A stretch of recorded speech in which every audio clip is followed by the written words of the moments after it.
तो मैंने कल देखी फिल्म सैयारा और मुझे ये समझ नहीं आ रहा कि मैं इस फिल्म को किसे रिकमेंड करूं और क्यों रिकमेंड करूं।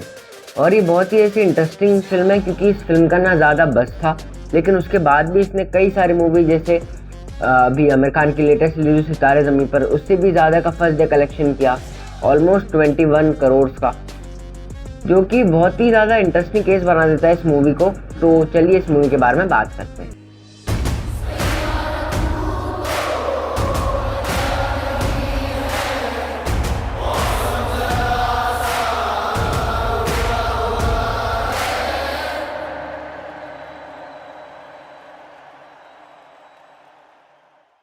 तो हर 2-3 साल में एक ना एक ऐसी म्यूजिकल फिल्म रिलीज होती है जो कि जिसकी कहानी बहुत ज़्यादा क्लोजली रिलेटेड होती है या फिर थोड़ी थोड़ी होती है आशिकी 2 जैसी।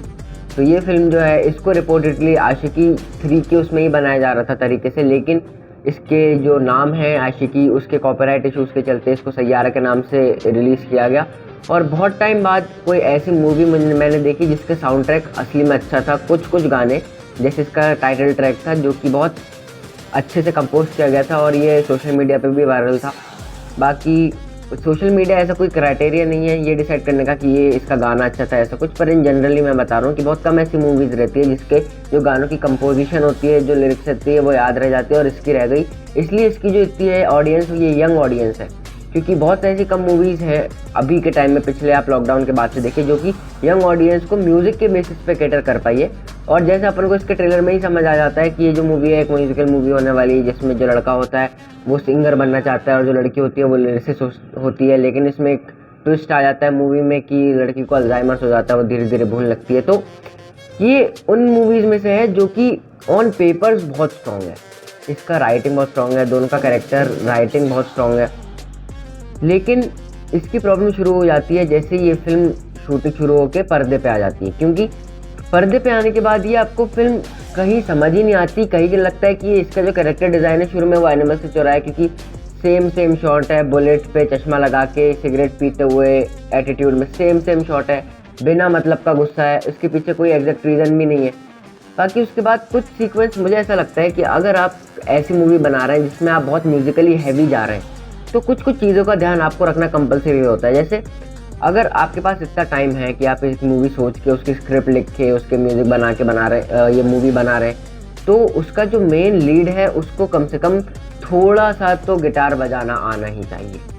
मतलब मैं पर्सनली गिटार नहीं बजाता, लेकिन मेरा बड़ा भाई गिटार बजाता है, और जब वो कुछ शुरू के सीक्वेंसेस में गिटार बजा रहा था तो मैंने अपने भाई से पूछा कि आदि भाई ये कैसे आता है बजाना, और मेरे भाई ने बताया कि ये सारे गाने में अलग अलग पिचेस पे सेम ही कॉर्ड लगा रहा है। मतलब मुझे लगता है कि अगर आपको इतना बड़ा रोल दिया जा रहा है, आपको बड़ी मूवी में लॉन्च मिल रहा है आपको YRF की तरफ से, जो कि बहुत ही बड़ा स्टूडियो है, तो आपको थोड़ी सी मेहनत करके आनी चाहिए कि आपको ये पता होना चाहिए कि गिटार में बेसिक कॉर्ड्स कैसे लगाते हैं। इससे कम से कम ये दिखते हैं कि आप कितने सिंसियर हैं अपने रोल को लेके। उसके बाद मुझे समझ नहीं आता कि ये लोग वो चीज़ें क्यों नहीं दिखाते मूवी में जिसमें जो मेन कैरेक्टर है वो स्ट्रॉन्ग है। जैसे इसमें एक सीक्वेंस आता है जिसमें लड़के को जब भी मोटिवेशन फील करना होता है तो वो जाता है क्रिकेट ग्राउंड, क्रिकेट टर्फ पे क्रिकेट खेलने के लिए, और वो लड़की को दिखाता है कि अपनी एल्बो स्ट्रेट करो, अपने पैर सामने फ्रंट फुट पे खेलो। लेकिन अगर आपने थोड़ा सा भी क्रिकेट खेला है तो आप ये उसे देखते ही समझ जाएंगे कि उस लड़के को क्रिकेट खेलना आता ही नहीं है।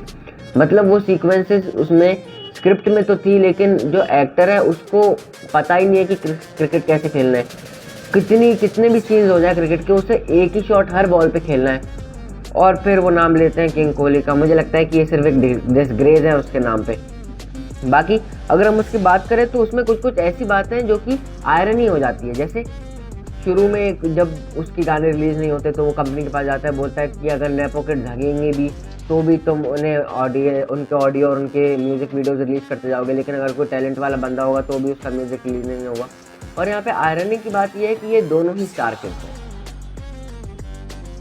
तो जब तक ये लोग मूवी में ये नेपो किड्स और स्टार किड्स का मेंशन करके उसको ऐसे अलग दिखाने की कोशिश करते रहेंगे, तब तक ये ऑडियंस को बेवकूफ़ नहीं बना पाएंगे। लेकिन बात वही है कि जितनी फिल्म स्क्रिप्टिंग के टाइम पे स्ट्रॉन्ग थी उतनी ही स्ट्रॉन्ग ये फिल्म ऑन स्क्रीन तो नहीं आ पाई कहीं से। यहाँ तक कि इसके कुछ गाने ही थे जो मुझे स्पेशल लगे। बाकी मुझे लड़के का कैरेक्टर जो उन्होंने डिज़ाइन किया है वो मुझे बिल्कुल ही नहीं समझा। एक रैपर है, रैपर नाम है प्रिंस। अब रैपर का सबसे कॉमन स्टीरियोटाइप क्या होता है? रैपर के ब्रेव्स होंगे सर पे, बड़ी बड़ी दाढ़ी होंगी और सबसे basic cat bat rat type वाली राइम करते जाएगा। वैसे ही इसके अलग अलग टाइम पे इनमें ऐसे इतने हिलेरियस डायलॉग्स आ जाते हैं जिनको आपको सुनते ही हंसी आ जाएगी। जैसे अब कोई पेशेंट है, उसको ये पता चलता है कि उसको अल्जाइमर है, तो डॉक्टर क्या करेगा? उसके पेरेंट्स को बुलाएगा, उसके जो लव्ड वंस होंगे उसको बुला के बताएगा कि इनकी कंडीशन थोड़ी सी क्रिटिकल है, इन्हें अल्जाइमर से, इसलिए इनका ध्यान रखें। डॉक्टर पेशेंट को ही बता देता है कि आपको अल्जाइमर से आप 2-3 सालों में भूल जाओगे सारी चीज़ें, और वो लड़की घर जाता है तो ये बीमारी भूल जाती है। इतना खराब कैरेक्टर डिजाइन। लड़की बोलती है लड़के से कि तुम मेरे चक्कर में अपना फ्यूचर खराब मत करो, तुम्हारा फ्यूचर बहुत ब्राइट है। तो लड़का बोलता है मेरा फ्यूचर गया भाड़ में। उसका पापा शराबी रहता है तो उसके पापा को रोड पे फेंक के बोलता है कि जाओ मरो। मतलब ये ऐसी चीजें हैं जो कि कोई अपने राइट माइंड में ये कर ही नहीं पाएगा। ये बहुत ही ज्यादा फिक्शनल स्टोरी, फिक्शनल कैरेक्टराइजेशन हो जाता है। और यहीं पे फिर वो आ जाते हैं निब्बा निब्बी वाले, जो लोग आके बोलेंगे वाओ कितनी अच्छी मूवी थी, वाओ कितना प्यार करते थे। मुझे ऐसा लगता है कि बहुत ही ज़्यादा स्टीरियोटिपिकल वे में चले गए ये लोग, और वही सिग्मा मेल और बहुत ही ज़्यादा इंट्रोवर्ट लड़की के उसमें चले गए। मैं मानता हूँ कि कुछ गाने इस फिल्म के अच्छे थे, कुछ सॉन्ग्स इस फिल्म के बहुत अच्छे थे, उसकी कंपोजिशन बहुत अच्छी थी, कुछ ट्विस्ट अच्छे थे, जैसे अल्जाइमर वाला ट्विस्ट अच्छा था। पर इतने ज़्यादा लेम सीक्वेंसेस, इतनी ख़राब एक्टिंग शुरू में। जो लड़की का रोल जिसने किया मुझे नाम नहीं याद, लेकिन उनने बहुत अच्छी एक्टिंग करी है। शुरू में थोड़ी हल्की लग रही थी, लेकिन एंड तक उनने, मुझे ऐसा लगा कि जस्टिफाई किया रोल को। लेकिन जिस हिसाब से एक्टिंग करी है लड़के ने, मुझे शुरू में बिल्कुल ही नहीं लग रहा था कि ये इनका कुछ बेसिक इनपुट होगा भी एक्टिंग में, क्योंकि बहुत ही बेसिक एक्टिंग कर रहे थे गुस्से वाली। आप कोई भी सीन में देख लो, उसको गाना मिल रहा है वो गुस्से में, उसका गाना बन गया वो गुस्से में, उसका गाना रिजेक्ट हो गया सब सैड है, लेकिन वो गुस्से में क्यों पता नहीं, सिर्फ गुस्से में। लड़की से लिरिक्स नहीं लिख पा रही तो वो गुस्से में, उसने बोला मुझे मोटिवेशन चाहिए तो वो गुस्से में। मतलब बहुत ही ज़्यादा स्टीरियोटिपिकल। और जो भी लोगों को लग रहा है कि मैं बहुत ज़्यादा हार्श हो रहा हूँ, तो अपन इस टाइम पे 2025 पे जहाँ अपन ने ऑलमोस्ट इतना सिनेमा देख लिया है कि अपन को समझ आ जाता है कि क्या चीज़ स्टीरियोटाइप की गई है, क्या नहीं की गई है। इस मूवी को और भी बेटर किया जा सकता था अगर इसको ऑन स्क्रीन और अच्छे से एक्टिंग की जाती, अच्छे से प्ले किया जाता। और कहीं ना कहीं मुझे ऐसा लगता है कि अभी दोनों एक्टर्स ने डेब्यू किया है, इसलिए इनकी पहली फिल्म है, थोड़ा सा ऐसा है। लेकिन इनके जो कलेक्शन है फिल्म के वो उतनी ही ज़्यादा सरप्राइजिंग है, क्योंकि 21-20 करोड़ पहले दिन में कमाना कोई बड़ी बात नहीं होती। और इसका सोल मैं जो है इसको देना चाहूँगा, रिस्पॉन्सिबिलिटी देना चाहूँगा इसके सॉन्ग्स को, क्योंकि ये ऑब्वियसली इंस्टाग्राम रील्स, शॉर्ट्स इन सब पे बहुत फटा, जिसकी वजह से इसको ऑडियंस मिली। और जो इसके डायरेक्टर है मोहित सूरी, वो पहले भी अच्छी मूवी बना चुके हैं, जैसे एक विलन हो गया शायद, या फिर मलंग हो गई। मलंग is one of my favourite movie. तो मुझे ऐसा लगता है कि इनमें बहुत टैलेंट है, लेकिन पिछले टाइम से उनकी जो कुछ मूवी आ रही है, जैसे एक विलन रिटर्न या फिर ये जो हो गई, ये मुझे हल्की सी डिसअपॉइंटिंग लगी। और ये बाकी जो भी मूवीज रिलीज होंगी आने वाले हफ्ते मैं उसके बारे में रिव्यू कर दूंगा। बाकी आपको कैसे लगी ये मूवी मुझे ज़रूर बताइएगा।